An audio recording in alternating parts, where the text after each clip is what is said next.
eye of newt and toe of frog, wool of bat and tongue of dog. Hags are more than just canonical. We'll show you how on the Vanguard Chronicles.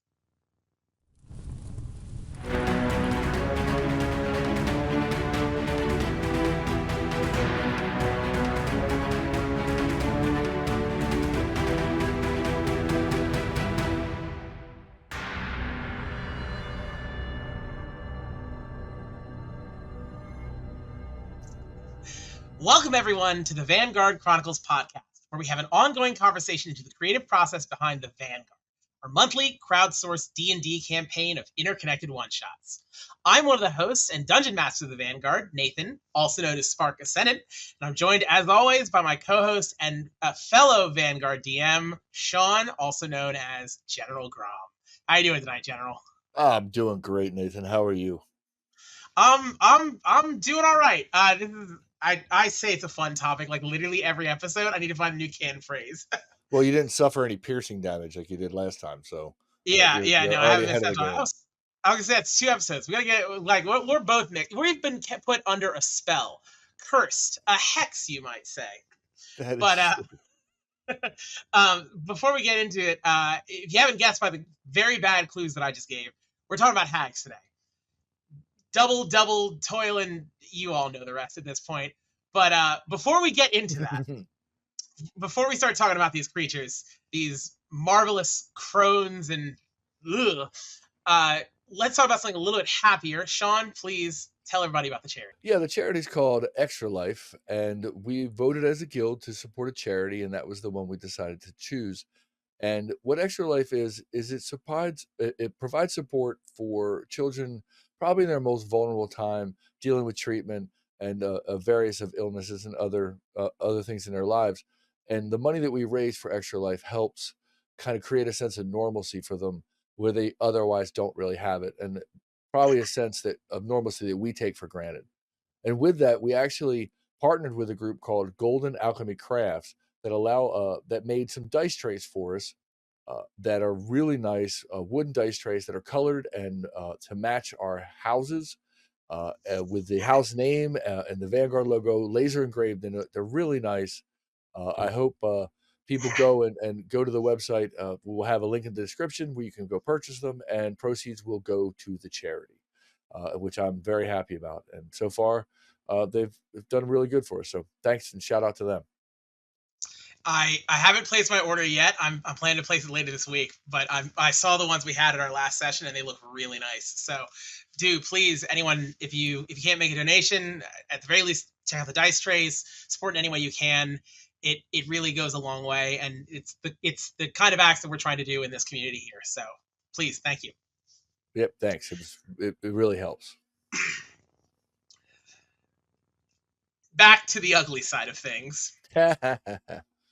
As discussed earlier, we are talking about hags tonight. So, I mean, hags are kind of a really common creature, I think, in general mythology and folklore at this point. Some really basic trends, like we've all seen the idea of the evil, ugly, old, withered crone who lives in the hut out in the forest or towards the edge of the village. Like, it's a very classic image of monster. Yeah, the hag is such a fun, also creative device to use in stories because they are so easily manipulated and they're easily tweaked and they can be so tailored to your game and how you use them. Because I think they're fascinating. They can be used at low level. They can be used at high level. You can use them in a variety of so many different ways. It's fantastic. They really do have a diversity to them in how they can be used, which is part of why we, peek behind the curtains. Wanted to do them for probably one of our first episodes talking about monsters here. Partially because we've had so much success with them in our actual own campaign with the Vanguard, which I guarantee you we'll discuss more later in this episode.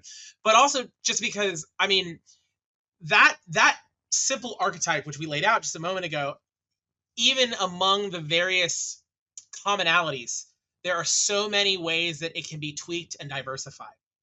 Within the Monster Manual and Volo's Guide, as well as Mordenkainen's Tome of Foes, You have, is it Tophos? Oh, it's Monster of the Multiverse. I get them confused. Yep. You have the Green Hag, which is like your typical, right, your Wicked Witch of the West, that literally the green one, and your lowest level intro one. The Annis Hag, which is kind of more the burly mountainous type. The Right. I hate this name. Brr Hag for your more winter climates. Your Sea Hag. And all of those serve as these, even among those archetypes, you have these, they're all listed as Fae within the monster manual. Right. And then you have night hags, which are manipulators of dreams and nightmares, and themselves have fiendish ties in their backgrounds as well, which just in those typings alone, following the rules or the stat blocks as written has so much diversity without even getting into how you can tweak that.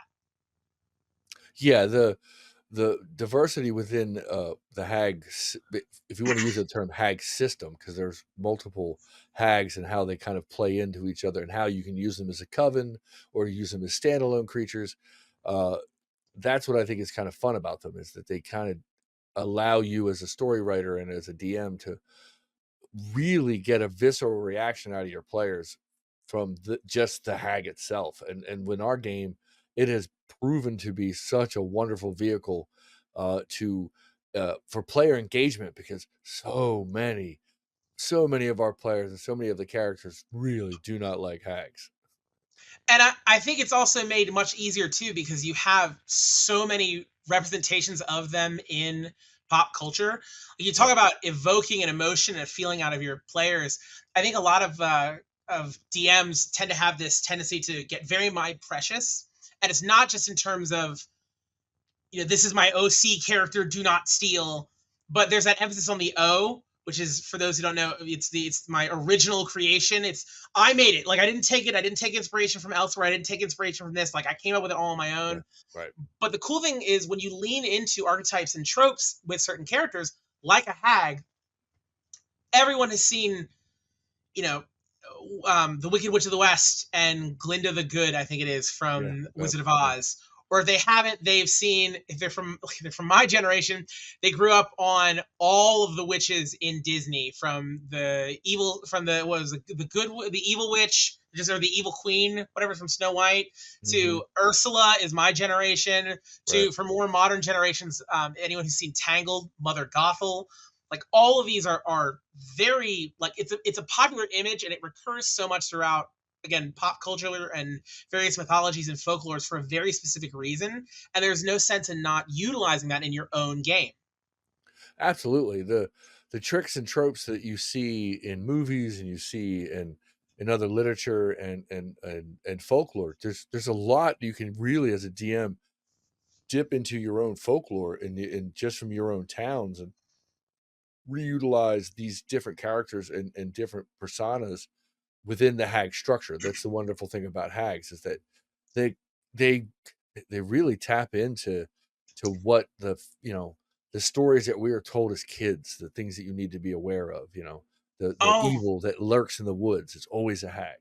Oh my god! Well, literally, like, you have the mythical Baba Yaga, which John Wick refers to as the boogeyman, but extra funny, if you really are so fresh about your content, Baba Yaga, who is named in Dungeons and Dragons lore because Tasha from Tasha's Cauldron of Everything, if I'm not mistaken, I'm sure someone will correct me in the comments, goes by Baba Yaga. The cauldron that she can ride around in is an item in Tasha's Cauldron of Everything, or not the cauldron, the mortar and pestle. That's from actual lore about Baba Yaga. I believe I read Wikipedia earlier. Full disclosure, I believe it's Slavic in origin. The idea of the witch Baba Yaga. There's literature. The Weird Sisters, the three sisters from what is it? It's Macbeth, I believe, specifically. The Stygian witches, yeah. Yeah, they're seen. Hags are all throughout all of our culture. I grew up with a video game on the Nintendo 64 called Banjo-Kazooie, in which he had to stop his sister's beauty, her name was Tooty, from being stolen by the witch Gruntilda, who quite literally spoke all in rhyme. That's the best, though. As a DM too, that's the one thing I love about hags, is they allow you to to talk in rhyme and personify a character in a way that it's a little maybe outside your box. In some characters, I have a tendency to follow a certain type of character trope and the way they speak and the way they devise themselves. So to get a hag or to get to use a hag or a witch or in that context allows you to really dive into the RP side of the game, which I think is fun. Not just the combat mechanics are always great, but when you can combine them with such a really fun uh, mechanic for role play within hags, because you can creep people out or you can get your characters like just on edge because of the way you personify a given hag. And you even have layer for structure within structures. We'll get a little bit into it about some of the ways you can specifically use hags within your own given games, but even just in how they operate, right? Because you can have, like, a lot of the examples I listed earlier were solitary hags that work by themselves. They serve as great masterminds for any kind of campaign. They might have underlings, or they might just be, right, the old woman who lives off in the woods. Or again, if you take the Weird Sisters from Macbeth, right, that's a coven, right? It's a coven of hags. It's a Right. gathering, a group of hags that have all, through either a common like for each other or a common tolerance of each other, recognize that there is more power if they combine together, either by the sheer just the volume, there is more of them, or because of, I don't know, the mystical power of the numbers that are used. For three is much more powerful than one. Two, that's weak, but three is stronger than one. You know what I mean? You can get these really weird, putting symbolism and meaning in things that are not necessarily there. Something weird is going on, you can very easily get to a hag. We've even seen this in Yeah. our own real culture too. The night hag is based on, again from Wikipedia, the old hag. And the Right. idea in night hag lore is, right, she manipulates your dreams, causes issue, gives you nightmares, and otherwise torments you in your sleep. Specifically, she does it by, she'll creep into your room in the middle of the night and sit on your chest while you're dreaming and turn into nightmares. Apparently, that origin and that mythology, that folklore, came from people not understanding or having a way to explain sleep paralysis.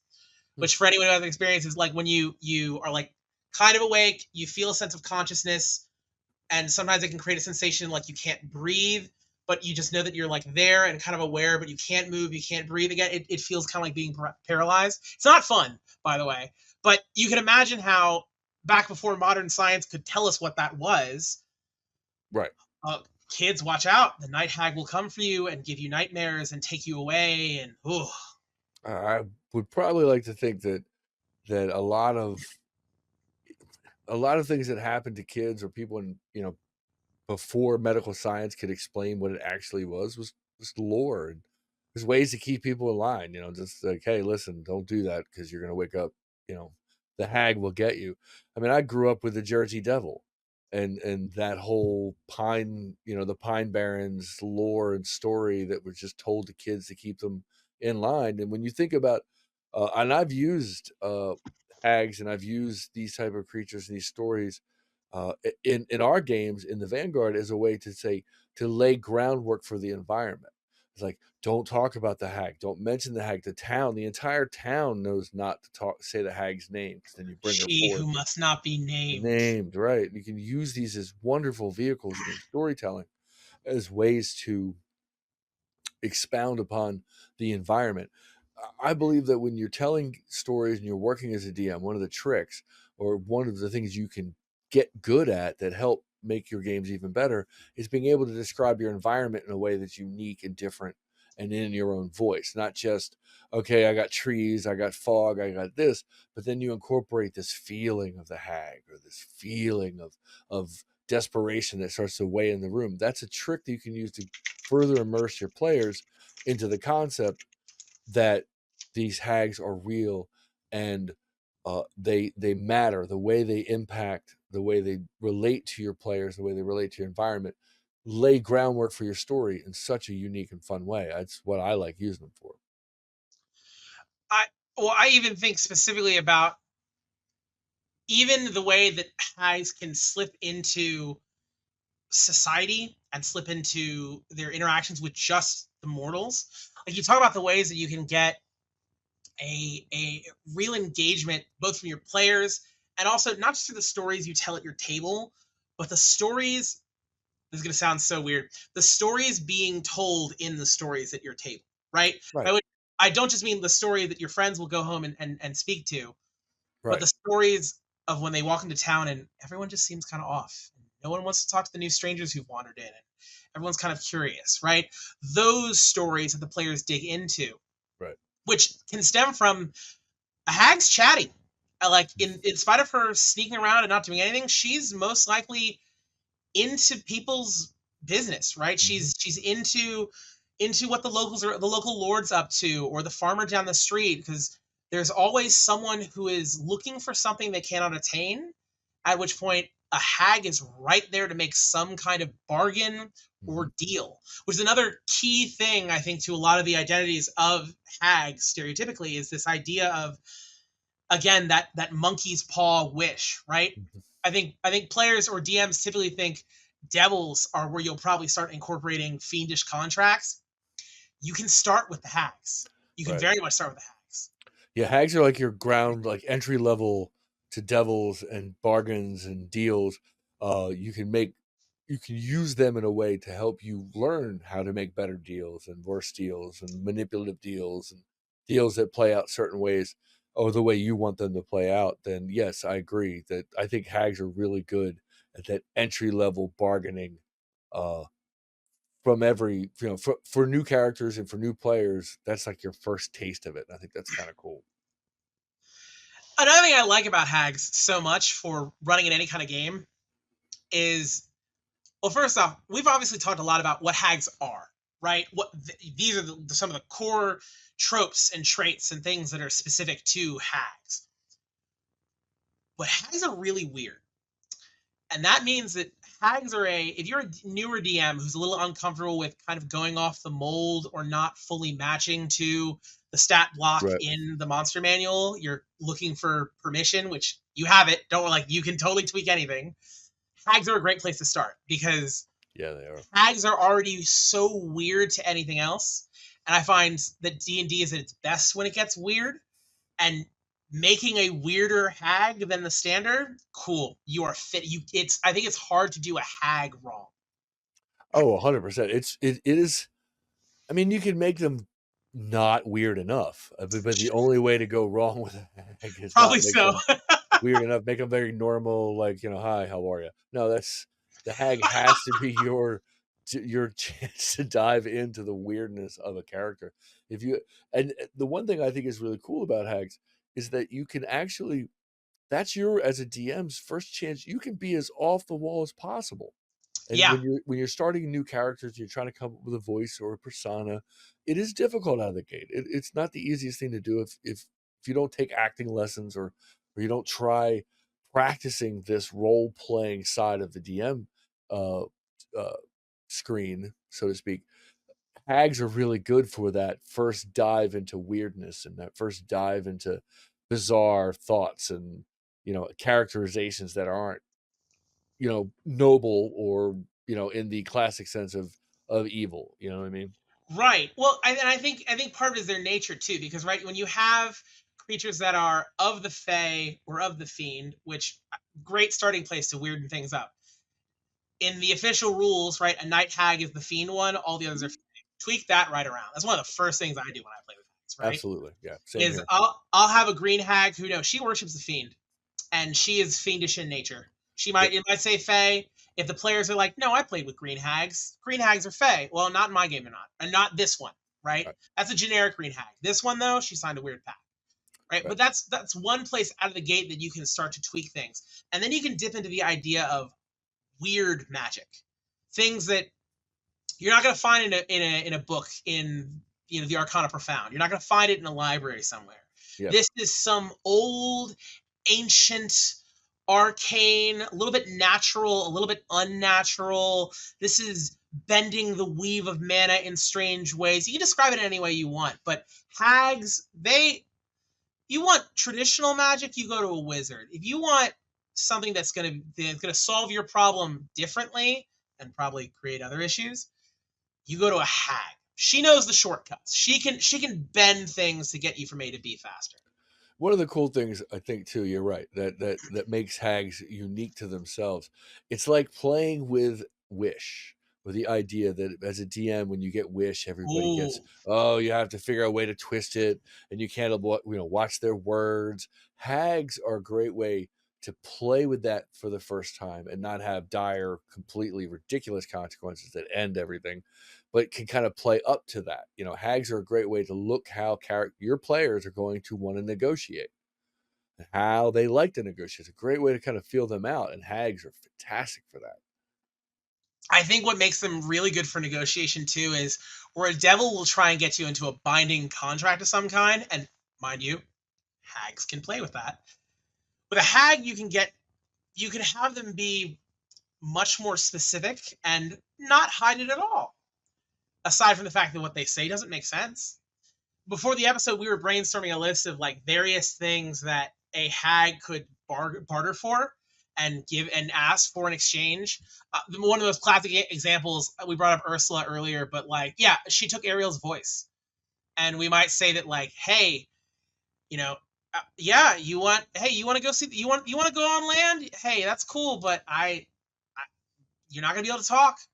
Like, Right. you're gonna lose your voice, and if a player takes that, it'd be really weird if you're running the kind of campaign we're doing, but honestly, it'd be weird in any situation, and just the kind of weirdness that you want out of hags. Right. I think I think one of my favorites that I loved. This was one of my personal favorites, and I think it'd be a great one for like a sea hag to do. Yeah. Was your ability to swim. Ooh.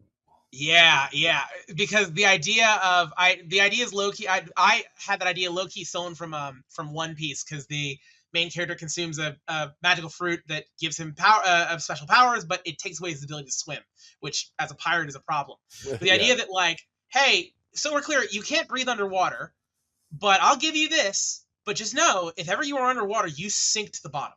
You can't even, no matter how much you kick, no matter how much you swim, no matter how much you do anything with your arms, you're sinking. And hey, as long as you don't go to water, you're fine. Surely your Yeah. adventure will take you to water. I don't know. As a DM, you're like, it's going to water. Absolutely. It's going to water. It's going to water. And here's your next map of water. Hey, Shawn, it's going to water. It's going to water. Yeah. If not that, beer. But yeah, the wonderful thing I do like about hags is that they are so manipulative, and you may get some of the weirdest stuff from them. If you're trying to fight them, they're going to fight in ways that don't really, as a DM, you get a lot of creative freedom to play with how a hag can fight, and pulling items out of their bag and throwing them, or using them in ways that you didn't expect. And I think that's what makes them Oh fun. my goodness. And as a creative element, What is in a way to have fun hag's with it. what is in a hag's bag of trinkets? Like, legitimately, like what is in Right. their little bag of tricks? Because you might There's have like so many of them. Yeah, like you might have like, I don't know, wind chimes that, I don't know, she just flicks it once and boom, it's a deafening sound that creates a lot of sonic damage to everyone nearby. Or maybe, maybe she pulls out the wind chimes and everyone thinks that's what it is, when really she just throws them on the ground and they explode into a puff of smoke. And does that Right. make sense? Not necessarily, no, but to the hag it does, because she knows and has weaved the threads to tie whatever kind of, anything to it. Maybe she pulls out bat guano, which anyone who's a wizard knows bat guano means she's about to cast fireball. So she pulls out bat guano, and you describe that to the players, and they're like, "Oh my god, fireball's coming!" And then she claps it together and goes invisible. And they're like, "What? No, that's not how that works." Right. That's the cool thing about hags, is they can play with magic in different ways, that you get to use them as a DM to different ways to make your encounter fun, and amplify it and change it so that your players are off guard. When you start to get, that's a trick that I think, or a trope that I think some DMs can fall into. Like, we find success in certain encounters, and then we want to repeat them, trying to regain the same success. That's not always the best way to go. You should definitely vary your encounters, and build your encounters in a way that kind of, as your story is being told, they amplify and become more serious and become more impactful. Hags are great for that, is that you can use them to further your story, further your combat, further your adventure in so many unique ways. It's one of my favorite things about them. Yeah, I know one of my personal favorite things I've seen, just as an easy way to protect your hag, so that she's not immediately targeted by the stun spell and killed, instantly, is I like out of Kobold Press. If anyone has seen their Tome of Beasts, which are all an excellent series of other monster manuals, they have one that I think it was actually a user submitted, like a fan submitted one for a competition they did, called the Blaspheming Hand. And the Blaspheming Hand is, I think the lore is, it is a severed giant's hand that has been tortured and tweaked. And it's covered in runes and has had all kinds of horrifying magic done to it. But now, as a result, it is a giant's hand that the hag will ride as a mount. Oh, And that's so cool. yeah, and just the idea of, like, maybe they're in a dark cave or in the hag's hut, and out of the shadows they see, the skittering go by, and they think it's a spider. The players think it's a spider, like, oh goodness. And no, it's this red, sigiled, arcane hand. Or even the other idea I like is maybe it turns upside down and the hag rides in the palm. Maybe like using like one of the fingers as the joystick, just like pointing it in a different direction to carry her off wherever it is she needs to go. I think, like, just visually, I remember when they revealed that one, I was like, that's so cool. That's so cool. Think about it. The hag does the getaway, whatever, they disappear, and then the flying hand just kind of gives them a welcoming number one. You know what I'm saying? Right. Yeah. Right. No, I'm with you. That's gonna be It kind beats of the fun. broom. Oh yeah. Another one, I don't want to use the phrase I like. Another mechanic. This one popped in my head right before we started recording. But so anyone who's played video games, if you've played Darkest Dungeon, that has a hag fight in it. Actually, also it has a sea siren as well too, and I can't remember that, but I know the hag is terrifying because the gimmick of the hag fight that I've actually used in like a home game of mine is she targets one of the players, scoops them up, make it an attack roll. Maybe it's a grab attack roll, and then maybe make them either, if depending on your difficulty, make it auto hit, or make it so it's a high DC skill check. And what happens if you fail the skill check, or if it's an auto hit, is after she hits you, she flings you into her cauldron. And it's a giant, in that fight, it's a giant cauldron right in the middle of the arena. So she just flings one of the party into the cauldron, which is terrifying in its own right. So now that person's, in the cauldron, taking fire damage every turn or acid damage, screaming their head off. And I know in Darkest Dungeon, the mechanic is you have to stop attacking the hag to attack the cauldron to get the player out of the cauldron. Oh, goodness. Like, again, I don't want to say I like that mechanic because I've been on the receiving end of it, but like as a DM, it's beautiful. Yeah, that's actually really fun. You can have, again, anytime you have misdirection, anytime you have more than one thing for them to deal with. It's easy when it's the one thing in front of them. They go right at it. They all five of them, or whatever your party complement is, will go right at it. But it's so much better when you have to split their attention and make them deal with more than one thing at a time. Oh my goodness. Well, because players are already so mistrusting of everything too, and are already trying to split themselves. Like, you don't even need to use it necessarily in a combat sense too. You can even use it in like a storytelling sense. Like for our own home game, we have our Covetous Coven, who, goodness, our players do not like at all. But recently, you I know, well, we've all touched on it, but yeah, you had the Soulbag they had to get back. Yeah, I used as a way to connect our stories together. I made one of our storylines kind of came out that they were following an NPC, the line of his life, and he had met the hag, made a deal with the hag to get something for her, then never delivered. And then that debt got passed on to his sister, and they had to go get this bag from her and return it. All this was going down before, and within our storyline, just to wrap it up real quick, this was happening moments before this hag was now to meet with other members to proceed in what we call the first attempt at multi-table gameplay, which was you and our producer Ryan ran that, and it was amazing.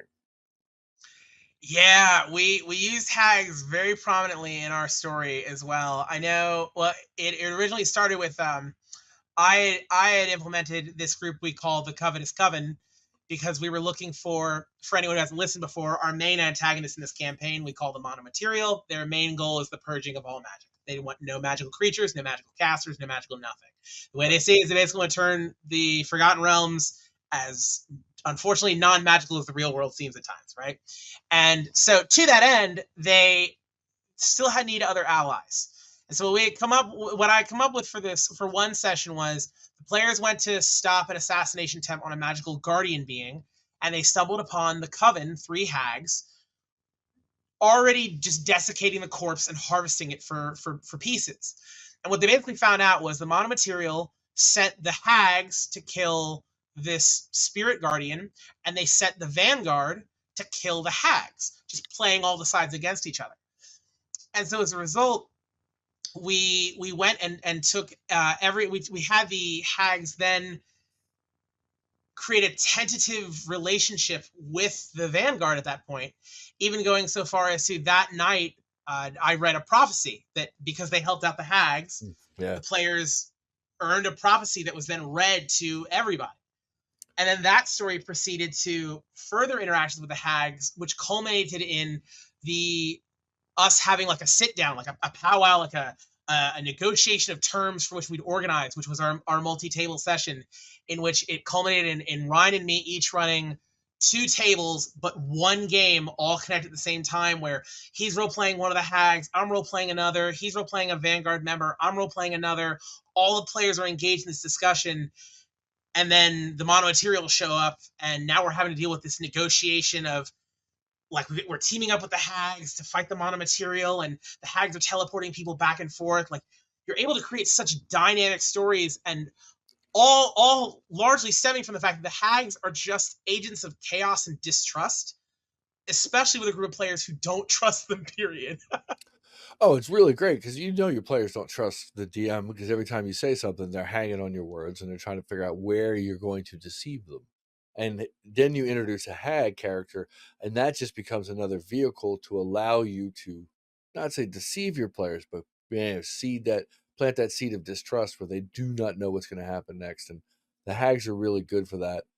In our story, what made it really fun, and it was the first attempt that we had ever tried of 12 people and 2 DMs running one story that is congruent, and it was fantastic. The players really loved it. When we talk about our guild dispatches, if you listen to other earlier episodes, the hags generated so much more guild dispatches and so much more communications between players within our Discord and within the wiki fandom, which we can put up here as Vanguard Guild, Vanguard D, and well, I always VanguardGuild.fandom.com. Hag got your tongue? Yeah, yes. Hag got my tongue on that one. Absolutely. Vanguard Guild. Fandom.com. Yes. But yes, a lot of our stories are captured there, so that's kind of fun. We also got actually out of that session too another just fun bit of distrust stemming from the hags, and stemming from that session and stemming from the players' hatred of them, is unbeknownst to me at the time, because the other DM was told, one of the players decided to make a deal with one of the hags. And so, as was recently discovered in our game right now, she gave him, this is one of my favorite bits, is an Annis hag has the idea of an iron tooth, which she'll pluck from her mouth and give to someone, and can basically use to communicate with them telepathically. She might be using to, whisper all kinds of stuff in their ear, right? And I remember I had taken that idea, and I just used it for telepathic communication. But if you look in I think that one's in Volos, you can see there's far more mechanics to dig into. But another case in point of, it doesn't have to be a tooth. Like, if you want to dig into the horror, maybe she plucks a nail or a single a hair from a wart and says, "Here, speak into this if you need to talk to me." Right? You can, or some other kind of just creepy, odd, weird trinket. Maybe it's a voodoo doll. Oh, and then you have a player going through their friend's stuff and says, "Hey, hi, I don't want to be rude, but what the hell is this?" Right. The voodoo doll, the whole doll concept with hags can be such a great little vehicle for stories, and such a great way to get your players, like you said, the creepiness of hags that make your players uneasy and not comfortable around these personas. And I think that's fun, uh, especially from a storytelling standpoint, because the more clues you can lay out, the more clues your players will try to pick up on, and then you have false clues and true clues and the things that can Yep. allow you to really tell that story. Hags are some of my favorites.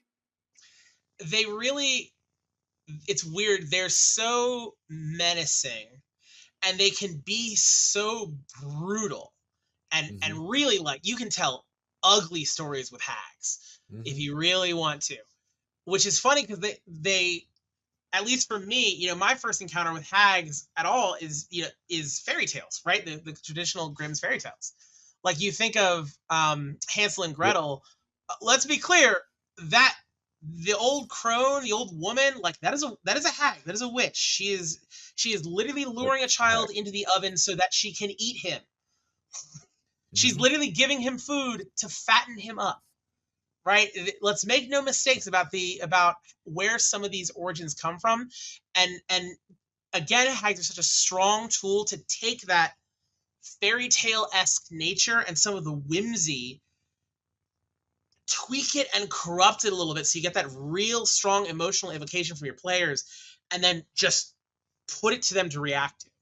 Right. When you're building NPCs or building villains or within your world, the quirks, the things that make them different, the things that make them unique, those are things that your players latch on to, whether it's a voice or the way they move or the way they twitch when they talk, and all those little extra things that, uh, if you're consistent with them, I think that's the other thing too when you're building NPC characters, being consistent with your personifications, write them down, catch those notes, so that when you go back and they see that hag again, you bring up the one or two things that really latched onto them, and that creates a consistent character that your players will respond to in a fun way.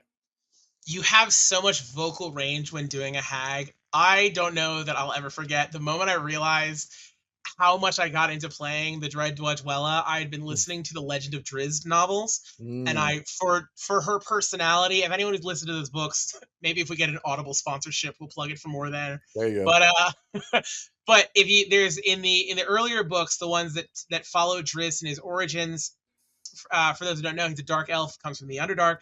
Um, his mother, the voice that the reader uses for his mother, who is Mm, this doesn't take none, matron, or was it matron mother, a high priestess of the Spider Queen Lolth, and mm, she has this real nasally, not mm, dealing with any of your crap voice. And it was when I right. realized I was low key yelling in the face of one of our players, Opal. And like, I saw her face kind of hit a level of horror, and I was like, "Oh, I should maybe tone it back." Bring it Funny, back a even notch. funnier. Yeah, at our Christmas session too. To Questival. That's Yep. hilarious. Yeah, with Uh, to me with the personification of them, oh, it's so much fun to get into their creepiness and to get into their voice and to get into their style and what mhm. makes them kind of irk your characters, what makes them kind of grow. And I will say this: I remember at that session, when at the end of the session, Judge the dreaded Judge Dwudgewella, I always have trouble saying it. Uh, And that's intentional. I made her name Yes, hard to say I know that intentionally. when I saw it, I'm like, "Good, phonetic, please." And so when I watched you do this and personify this character as a dream, and a dreamscape and a message to every member of the Vanguard, every member of the guild, when you personified it, and I watched these tables, we at this time, I think we had 5 tables going, uh, everyone was glued to you. And that was when I recognized this was a moment of of the concept of collective multi-table gameplay could be a reality. And that's when I saw it happen. I'm like, this is what I'm talking about. And Everybody was glued to you. all stemming from, again, this character, and like, so let me be clear, I'm no voice actor, but like, inspired by this. Actually, it's funny. I just a commonality I noticed too. It's funny that the mother's name, her name is Malice Dillard. Malice, literally, her name is Malice. Malice Do'Urden. She serves as the mother to our protagonist, and even though she's not the protagonist Drist in those books, and even though she is not technically a hag, I think it's funny that that's yet another similarity that she has with hags in general and Right. how they're typically so often portrayed very much. And if you read any of the lore in D&D, like the Monster Manual, Volos, Mordenkainen's, what have you, but also I think in our own folklore in general, because you also see a lot of that with hags, with this kind of mothering Mm-hmm. auntie, literally like some of the names that are in the Monster Manual. You have, Nana Shug, Auntie Wormtooth, Grandmother Titchwillow, like this kind of, there's very much an attachment to this caregiver, right? Oh, oh, sweet child lost in the woods. Oh, hey, come with Auntie. Come with Mother dear. I'll take care of you. Don't worry, you're safe with me. There's this, which again, by the way, leans into the weirdness, Right. leans into the whimsy, leans into so many of these other elements key to the kinds of stories you could be telling. Yeah, the mother matron, the almost I'm here to take care of you, yeah, but not quite take care of you, like in a way that's going to serve me. And I think that's fun as a storyteller, and it's fun as a DM to personify that with the intention of, it's almost serving up a character you want them to kill. You want them to really not like this character, and that almost, I'm here to take care of you, but not quite. There's always some level of manipulation that makes the hack so much fun. A really good way to get players, actually, I think in storytelling in general. I'm no professional writer, but you think of, I'm going to name a witch from a different series, and she's technically a witch. I'd call her a hag, but not in the way we're thinking, but also in the way we're thinking. Dolorus Umbridge from the Harry Potter series. She's not Mm, technically a hag by our definitions, even though by the world of Harry Potter, she's technically a witch. That being yeah, said, boy, if she ain't a hag. yeah, You yeah, know what I mean? And yeah. the reason I bring her up is, I mean, if you want to make people hate someone, I make them treat someone you care about poorly. So in the case Mm-hmm. of Umbridge, she treats the entire cast poorly. In the case of Right. any hags, she can treat any manner of innocent figures or NPCs in your world, specifically children. This is kind of built in such a way, in such a manipulative, cruel, and transparent way. Like she can very much be the friend to children that you tell them, like, no, guys, you need to stay away from her. Like, don't go to Mother Willow's again. Don't see Right. Auntie Rotten. Don't no. Stay away, please. The mentality also of is, to me, hags are the type of creature that taps into the lore that you tell children to make them go to sleep at night. Like, you need to go to bed or the hags are going to come. You can't, Auntie Rotten or the dreaded Dwudgewella will show up if you don't do what you're supposed to do. Like, they're used as a vehicle to they're used as a vehicle to, I'd say, frighten children, but frighten children to behave. Like that's, they tap into that lore. As a kid, I grew up with all these crazy stories of, like the Jersey Devil and the Pine Barrens and this boogeyman, so to speak, that's used to, Right. you know, uh, make kids, do what they're supposed to do. And I think that's, as a storyteller, that's very fun. Which, I mean, boy, there's so much overlap. Hopefully by now everyone sees why we thought this would be a good, easy first monster episode to do. But if you think about it, you know, even that element, right? Even that boogeyman mythos, folklore element of hags that we associate with the real world, you can even incorporate that into your game world, right? Why is it that Yeah. we say don't go into the woods? Oh, because the hag's out there. Well, who started that rumor? Because Right. could it be that the hag doesn't want people to come out into the woods into her territory to see Right. what it is she's cooking, what she's doing up there? Because Right. another key element of hags is, again, this is why if you want to run a devil but you don't want something that powerful, run a hag, because hags are always, well, Right. can always be multiple steps ahead, Yep. plans within plans. They've got something cooking, and you might see the beginning. You might see the next 5 steps and think, okay, I think I think we're clear. But at step 6 is the one that gets you. Right. You Right. know? Hags are really good at that.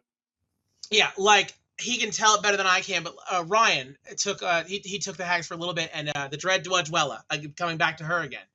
For one quest in particular, I remember discussing with him an idea for a session he wanted to run, and the thing he had come up with was, well, we're gonna send Dwudgewella is gonna send the players off to interact with another hag that Dwudge does not like.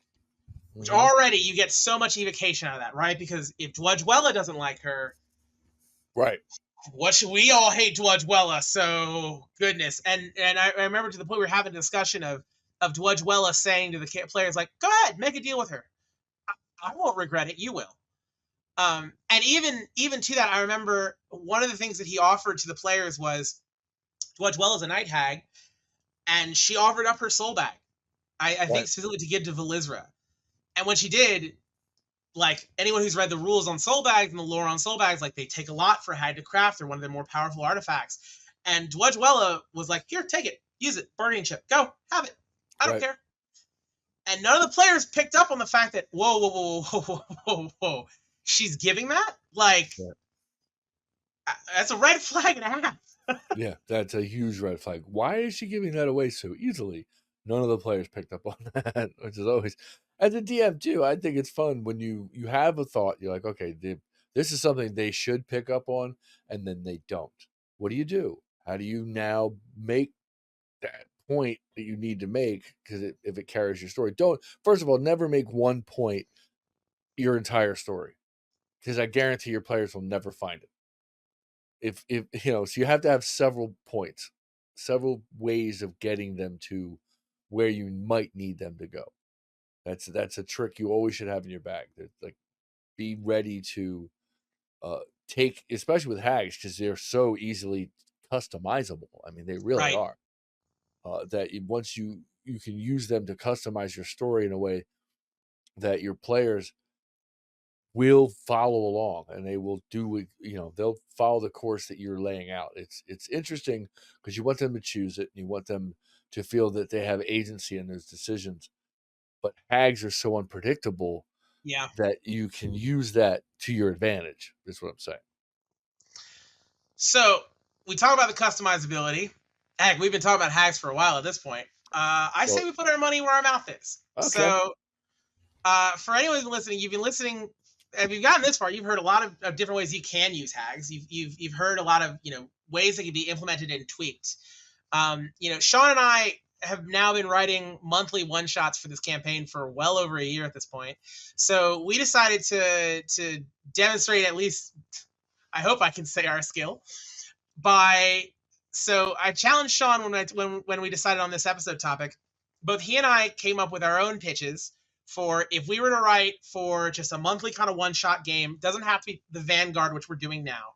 But, if we were someone who's listening to this podcast for the first time, having thought about hags like all this, what would be an example of a one-shot story that hag-centric we might want to do? So, Shawn, my only question is, who's first?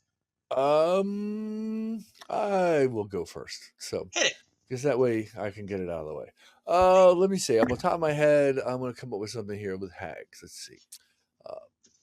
Let's start out with a hag who, let's just say, lost her child, and now she's claiming revenge against the town who she felt took her child from her, and is now making bargains with all the bad people within the town to help her do her bidding.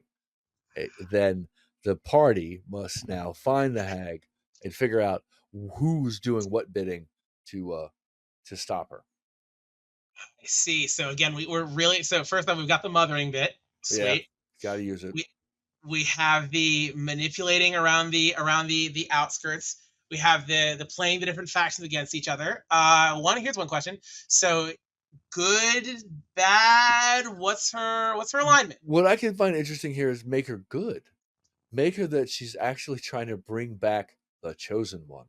The person who, the one person that saves the kingdom, or needs to kind of bring back the things that they've lost. Because usually when you talk about hags, that they corrupt their area where they live. the surrounding Right. area becomes vile.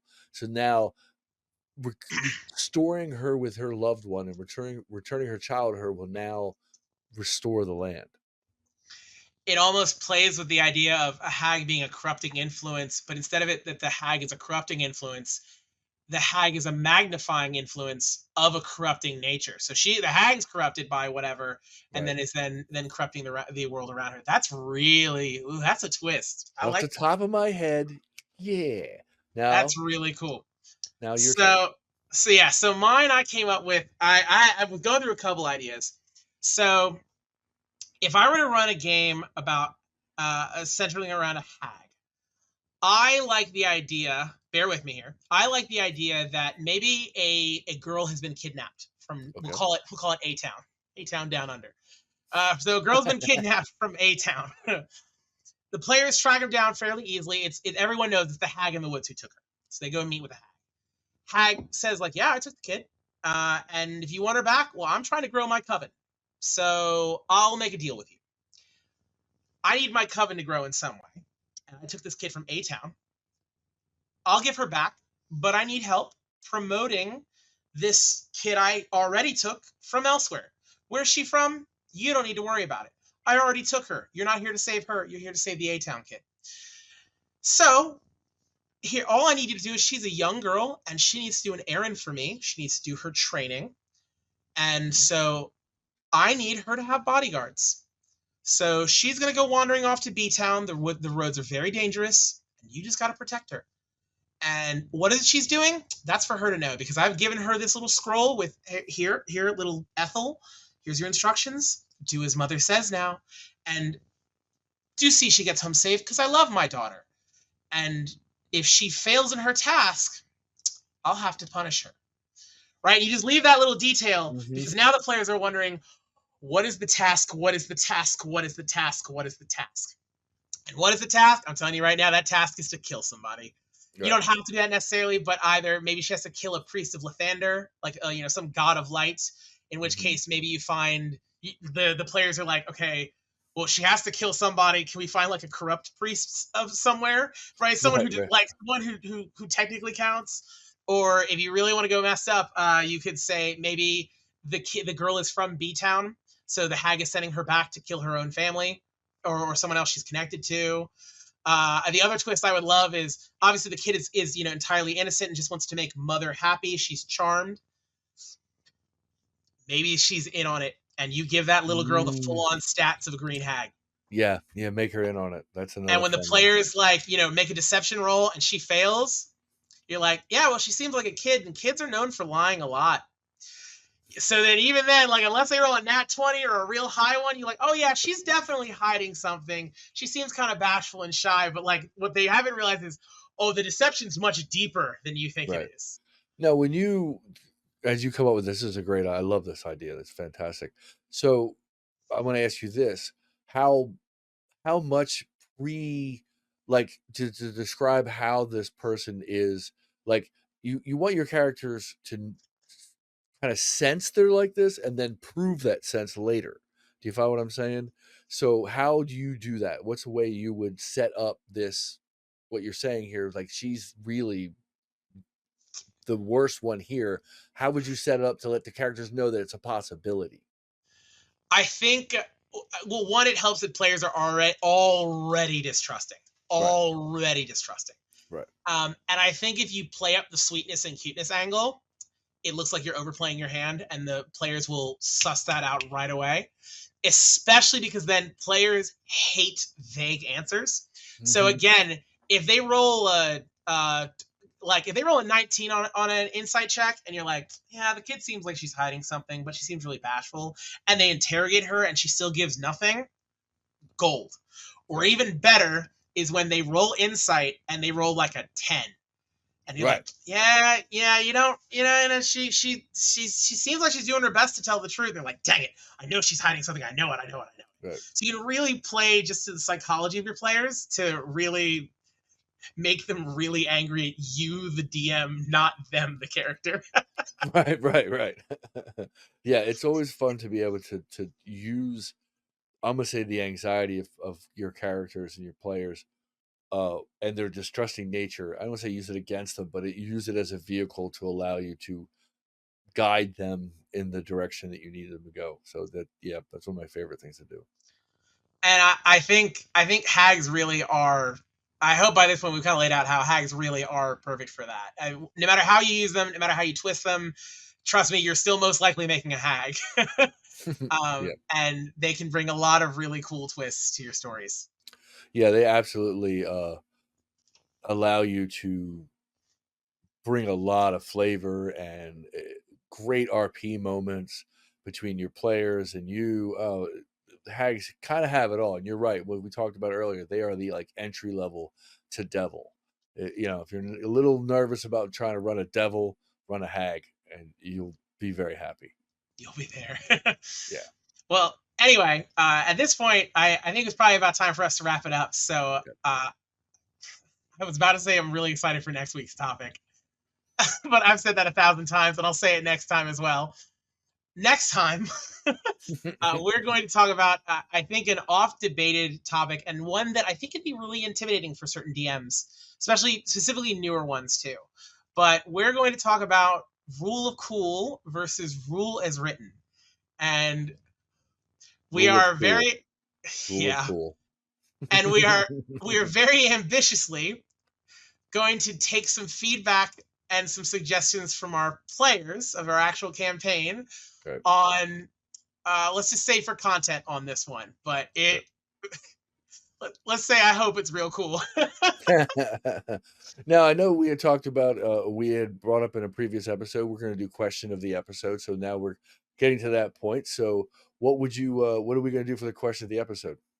Good idea. Well, while you're questioning what we've got exactly planned next week, yes, the question of this one is, so in the same way that Shawn and I just laid out our prompts, if you will, for a one shot or a story you can tell with a hag, I found on the internet, there's a lot of times where you'll want to, as a player, you can find all kinds of lists on Pinterest or other places other than Pinterest that I can't think of now. Google, just truly Google. You can buy them various writing prompts for, you don't know what to prep. Here's a one-shot idea. Here's a story plan idea.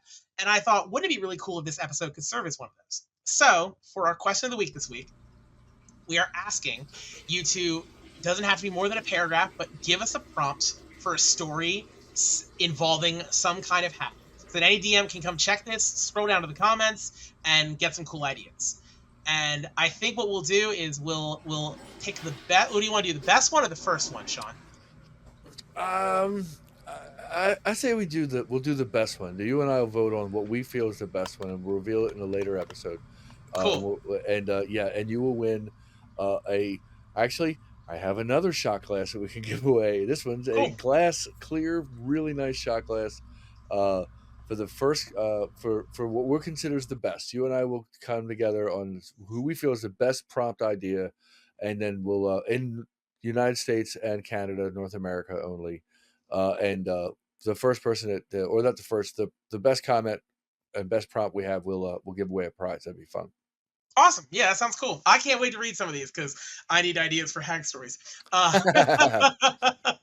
So anyway, awesome. Cool. Well, with that in mind, this has been a great time. I've loved talking about hags. I'm so glad we didn't get so ambitious to try to do this entire episode in rhyme. Yeah, that was the first try. It didn't work out very well. Yeah, that was text 1 and 2. We'll show you the outtakes later of House trying to do this in rhyme. Certainly. Please, for everyone, and we haven't mentioned it, but we'll mention it now. Please like and subscribe. Absolutely. And your comments are golden to us. We definitely enjoy interacting with you. So yeah, please. It offers us a lot of help. We really appreciate it. Certainly. Yeah. Anything you can. We're happy to share this content with you, and we're happy when you share your energy back with us. So until next time, thank you once again for listening to the Vanguard Chronicles.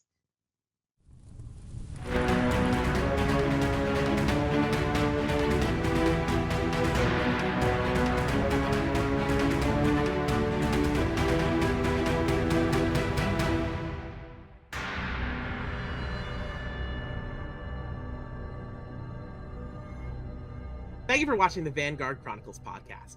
If you want to read more about the adventures of our players and our ongoing campaign, or even read some of their dispatches, you can find them at vanguardguild.fandom.com. If you want to support our charity with Extra Life, you can go to their website and search for the Vanguard. And of course, if you want to support us directly, you know the drill. Like, comment, subscribe, and answer that question of the week. Thank you again for listening to the Vanguard Chronicles, and we'll see you on the next one.